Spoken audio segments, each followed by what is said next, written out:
Hello guys, welcome to my channel. आज हम अपना जो घट अपना लास्ट ईयर का 69,000 भर्ती के जो पेपर सॉल्व कर रहे हैं उसका सेकंड पार्ट है। फर्स्ट पार्ट में हमने 40 तक क्वेश्चन किए थे, उसमें पूरी भाषा को हमने सॉल्व किया था। उसमें 20 मार्क्स के हिंदी के क्वेश्चन थे, 10 मार्क्स के संस्कृत के और 10 मार्क्स के इंग्लिश के। आज फिर से हम 40 क्वेश्चन करेंगे क्योंकि वीडियो ज़्यादा लेंथी हो जाता है अगर हम एक ही बार में सारे करें।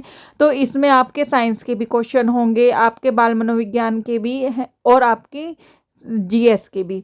तो आप देखना, आपको पहले ये मालूम होना चाहिए तैयारी करने से पहले कि आपका पेपर पैटर्न कैसा आता है। 69,000 के बाद अगर आप कहोगे मैम 68,500 वाला भी करा दीजिए तो मैं वो वाला पेपर भी सॉल्व करा दूंगी। कल हम इसका ही मैथ्स और रीजनिंग का एक साथ क्वेश्चन सॉल्व कर लेंगे। 20 मार्क्स की मैथ्स आती है, 5 मार्क्स की रीजनिंग और साथ में एक सब्जेक्ट को और रिलेट कर लेंगे। अब टाइम वेस्ट ना करते हुए हम आज की वीडियो स्टार्ट करते हैं। तो फर्स्ट क्वेश्चन है, भारतीय राष्ट्रीय कांग्रेस के प्रथम मुस्लिम अध्यक्ष थे तो कौन थे? बदरुद्दीन तैयबाजी। कौन थे? देखो नीचे दे रखा है आपको, इसमें पूरी डिटेल भी दे रखी है इसमें आंसर के साथ। भारतीय राष्ट्रीय कांग्रेस के प्रथम मुस्लिम अध्यक्ष बदरुद्दीन तैयबाजी थे। ये 23 दिसंबर 1887 को मद्रास में संपन्न हुए भारतीय राष्ट्रीय कांग्रेस के तीसरे अधिवेशन के अध्यक्ष पद के लिए चुने गए। नेक्स्ट है, साइमन कमीशन के विरुद्ध प्रदर्शन में लाठीचार्ज से लगी चोटों से किस नेता की मृत्यु हुई? ये सारे आपके एसएसटी के जो हम जीके का पाठ कर रहे हैं उसमें से लिए गए हुए हैं। तो किसकी मृत्यु हुई थी? लाला लाजपत राय की। इसकी डिटेल है आपकी। साइमन कमीशन 3 फरवरी 1928 को इंग्लैंड से बंबई पहुंचा। सभी अंग्रेज सदस्य वाले इस कमीशन का देशव्यापी विरोध साइमन कमीशन वापस जाओ के नारे के साथ हुआ। लाहौर में लाजपत राय ने साइमन कमीशन के विरुद्ध का नेतृत्व किया। इसी दौरान पुलिस की लाठी से गंभीर रूप से घायल होने के कारण उनकी मृत्यु हो गई। नेक्स्ट है आपका, लोकसभा द्वारा पारित धन विधेयक को राज्यसभा विचार विमर्श के लिए अधिकतम कितने दिनों तक रख सकती है? तो कितने दिनों तक रख सकती है? 14 दिनों तक। कितने दिनों तक? 14 डेज तक। तो नीचे आपको आंसर दे रखा है, आप रीड कर लीजिएगा, ऐसे आपकी वीडियो बहुत लेंथी हो जाएगी। नेक्स्ट है, प्रायद्वीपीय भारत का सबसे दक्षिणी बिंदु कन्याकुमारी स्थित है तो कहाँ स्थित है? भूमध्य रेखा के उत्तर में। कहाँ पर है? भूमध्य रेखा के उत्तर में। तो क्या है? कन्याकुमारी भूमध्य के उत्तर और कर्क रेखा के दक्षिण में स्थित है। बच्चों का कमेंट तो मैम थ्योरी भी कराई है, वो मैं कराऊंगी आपको, बीच बीच में थ्योरी भी कराती रहूंगी, तो आप उसकी टेंशन मत लीजिए। नेक्स्ट है, निम्नलिखित समुद्रों में से कौन सी अटलांटिक महासागर की धारा नहीं है? तो कौन सी नहीं है? अगुलहास धारा। कौन नहीं है? अगुलहास धारा। क्या है अगुलहास धारा? दक्षिणी हिंद महासागर की गर्म जल धारा है, जबकि लेब्राडोर व कनारी धारा अटलांटिक महासागर की ठंडी जल धारा और फ्लोरिडा धारा अटलांटिक महासागर की गर्म जल धारा है। तो इसमें से कुछ भी आपसे पूछा जा सकता है, तो आप इसको स्क्रीनशॉट ले लीजिए। चाहे इस क्वेश्चन को पूरा को अटलांटिक महासागर की नहीं पूछी है तो कुछ भी आपका पूछा जा सकता है। नेक्स्ट है, नाथुला दर्रा भारत के किस राज्य में स्थित है? तो कहाँ पर है? देखो दर्रा भी आ गया एक, मैं आपको सारे दर्रे कराऊंगी। तो कहाँ पर है? सिक्किम में। नेक्स्ट है आपका, भारत में गरीबी का आकलन किस आधार पर किया जाता है? तो परिवार का उपभोक्ता व्यय के, कि परिवार की कितनी उपभोग व्यय है, तो वहाँ पे हमारा गरीबी का आकलन करते हैं।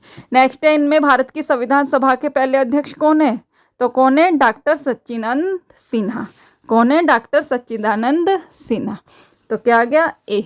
नेक्स्ट है आपका 49, काकोरी षड्यंत्र केस किस वर्ष हुआ था? तो कब हुआ था? 1925 में। काकोरी बहुत इंपॉर्टेंट है, तो इसकी डिटेल ये रही। आप मैं पढ़ूंगी तो बहुत लेंथी हो जाएगी, आप इसको स्क्रीनशॉट ले लीजिए तो आप पढ़ लीजिएगा इसको।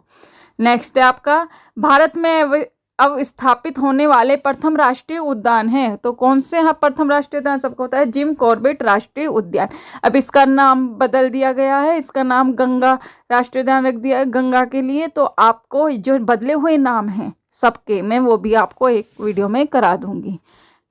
ये रहा आपका इसका पूरा, पहले इसका हेली नेशनल पार्क था, फिर जिम कॉर्बेट रख दिया और अब भी इसका नाम बदल दिया गया है।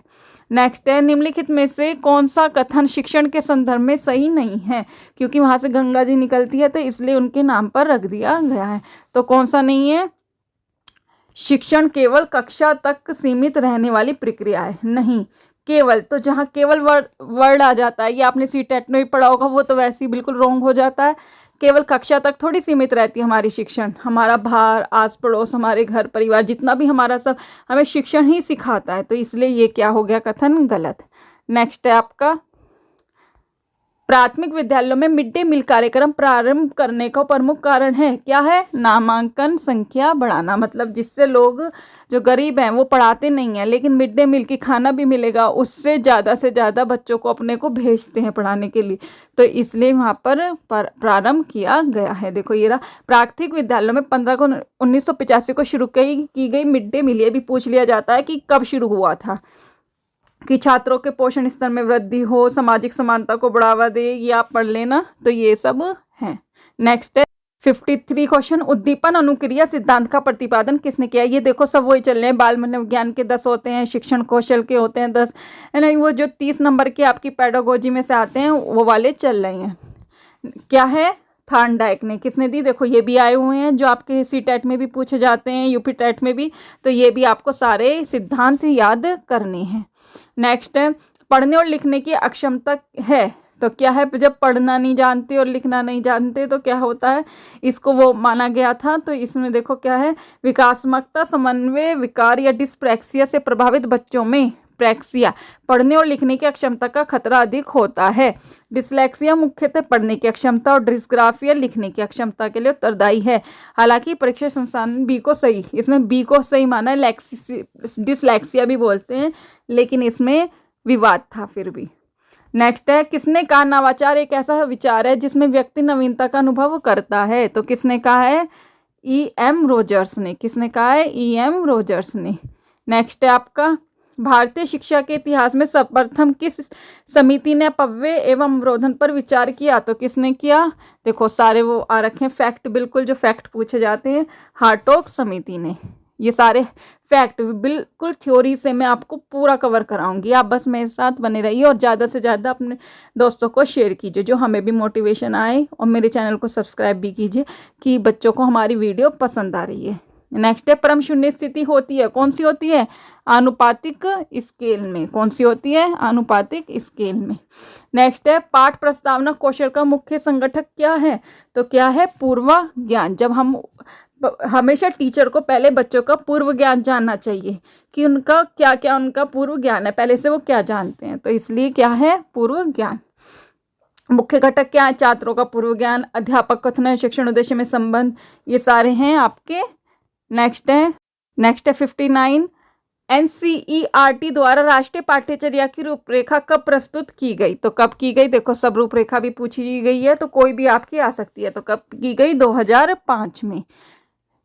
नेक्स्ट है, शैक्षिक प्रशासन उपयुक्त विद्यार्थियों को उपयुक्त शिक्षकों द्वारा समुचित शिक्षा प्राप्त करने योग्य बनाता है, जिससे वे उपलब्ध अधिक साधनों का उपयोग करके अपने प्रशिक्षण से सर्वोत्तम को प्राप्त करने में समर्थ हो सके। यह परिभाषा दी गई है किसके द्वारा? वेलफेयर ग्रह द्वारा। नेक्स्ट है, भारतीय पुनर्वास परिषद की स्थापना किस उद्देश्य के लिए हुई है? तो किसके लिए हुई है?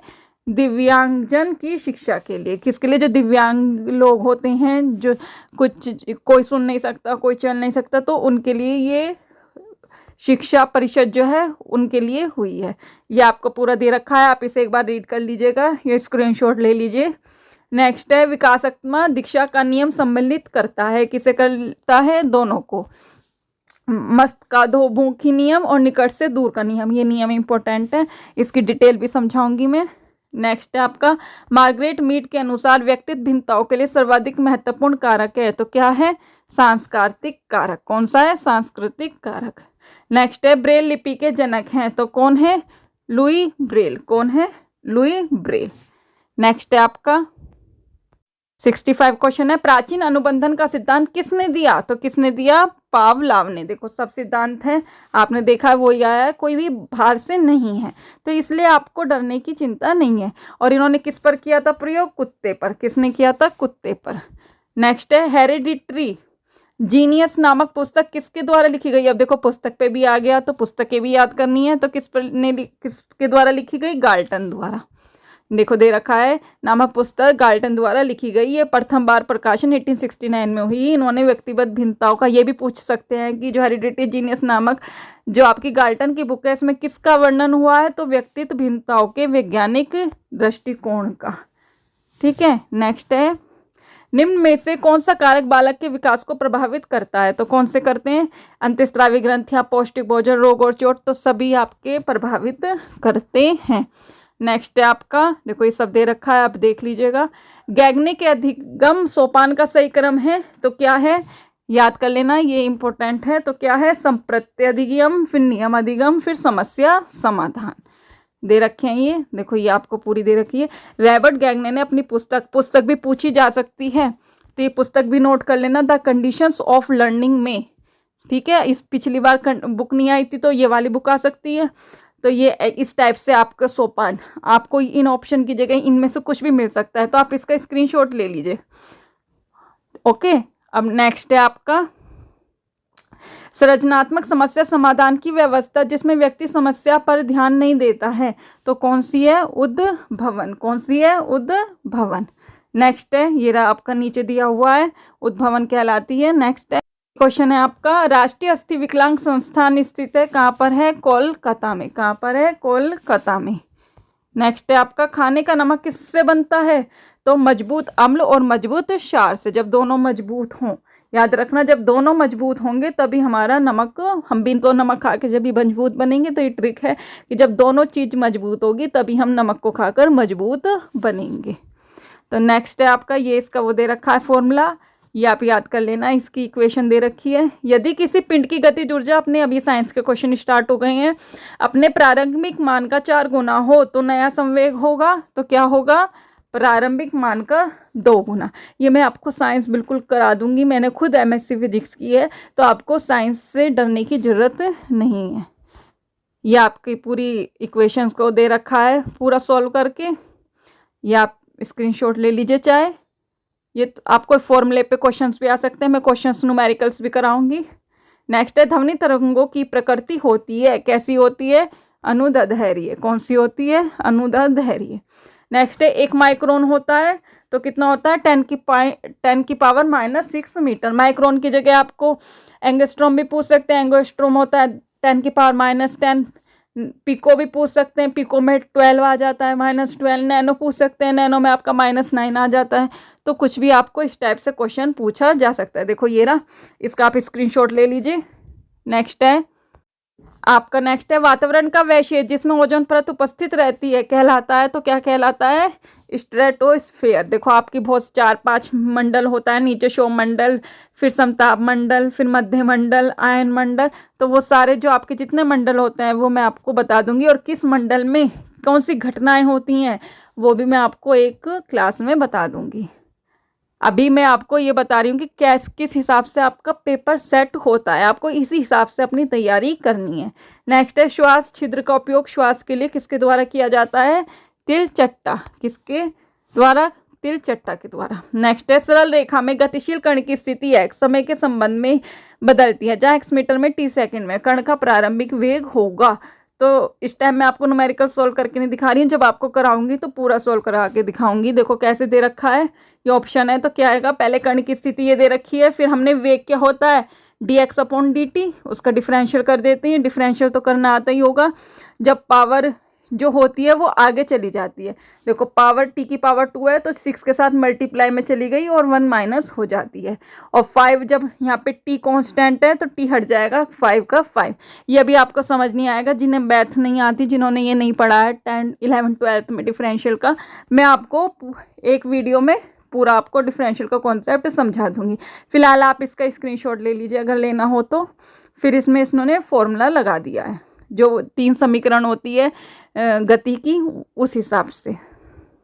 नेक्स्ट है, किस कमी से रतौंधी होती है। अब देखो विटामिन भी आ गए आपके, है ना, तो आपको ये भी याद करने हैं सारे। में आपके एक वीडियो में मैंने वैसे एक बना रखी है सबसे स्टार्टिंग में, विटामिन याद करने की ट्रिक। अगर वो याद नहीं है तो मैं आपको सारे विटामिन, वैसे उसमें मैंने केवल थोड़े से विटामिन बताए हैं, सारे विटामिन भी बता दूंगी। उसमें आपको ट्रिक से बता रखा है, आप उसे अगर नहीं देखिए तो साइंस की प्लेलिस्ट में जाके आप देख लीजिएगा, एक ही वीडियो है अभी साइंस की। नेक्स्ट है 4.4 ग्राम कार्बन डाइऑक्साइड का एनटी पर आयतन होगा। इसका भी फॉर्मूला होता है, ये मैं आपको कराऊंगी क्वेश्चन। फिलहाल आप देख लीजिए कि इसमें पहले अणुभार निकालते हैं। पहले हमें अणुभार याद होने चाहिए। मैं आपको सबके अणुभार लिखवाऊंगी, फिर उसका फॉर्मूला बताऊंगी और कैसे मोलों की संख्या निकालते हैं वो भी आपको पूरा फॉर्मूला बताऊंगी। तो टेंशन लेने की जरूरत नहीं है साइंस के लिए भी। आप फिलहाल अभी से ऐसे कर लीजिए, फिर मैं आपको जब साइंस की क्लास कराऊंगी उसमें सब कुछ समझाऊंगी। देखो इस टाइप से फिर मोलों की संख्या निकलने पर ये खूब लंबा, इसमें लेंथ ही दे रखा है। मैं आपको इतना लेंथ ही नहीं कराऊंगी, शॉर्टकट में कराऊंगी। ओके, नेक्स्ट है लास्ट क्वेश्चन। इनमें सबसे कमजोर बल कौन सा है? तो कौन सा है? गुरुत्वाकर्षण बल। कौन सा है सबसे कमजोर बल? गुरुत्वाकर्षण बल। देखो दे रखा है गुरुत्वाकर्षण बल सबसे कमजोर या क्षीण बल है। तो ये आज आपके 40 क्वेश्चन है। इसमें साइंस, बाल मनोविज्ञान, शिक्षण कौशल, थोड़ी सी एसएसटी, तो सब आपके क्वेश्चंस इसमें कवर हो गए। नेक्स्ट वीडियो में मैथ की कराऊंगी, उसे सॉल्व करके कराऊंगी, जो आधे घंटे की केवल मैथ और रीजनिंग की हो। और अगर आपको मेरी वीडियो अच्छी लगी तो लाइक कर दीजिएगा, अपने दोस्तों के साथ शेयर कर दीजिएगा और मेरे चैनल को सब्सक्राइब कर दीजिएगा। और आपने अगर मैथ की वीडियो नहीं देखी है तो हमारी मैथ की क्लासेस भी चल रही हैं सुपर टेट के लिए, एसएसटी की क्लास भी चल रही है। और अगर नहीं देखी है तो प्लेलिस्ट बनी हुई है, आप उसमें जाकर देख लीजिएगा। आज के लिए इतना ही। और हाँ, करंट अफेयर की भी चल रही है स्पीडी से, तो उन्हें भी देख लीजिएगा। स्पीडी से करंट पूछा जाता है आपका पूरा। अगर आपने नहीं देखी है तो जाकर देख लीजिएगा। आज के लिए इतना ही। तो थैंक यू।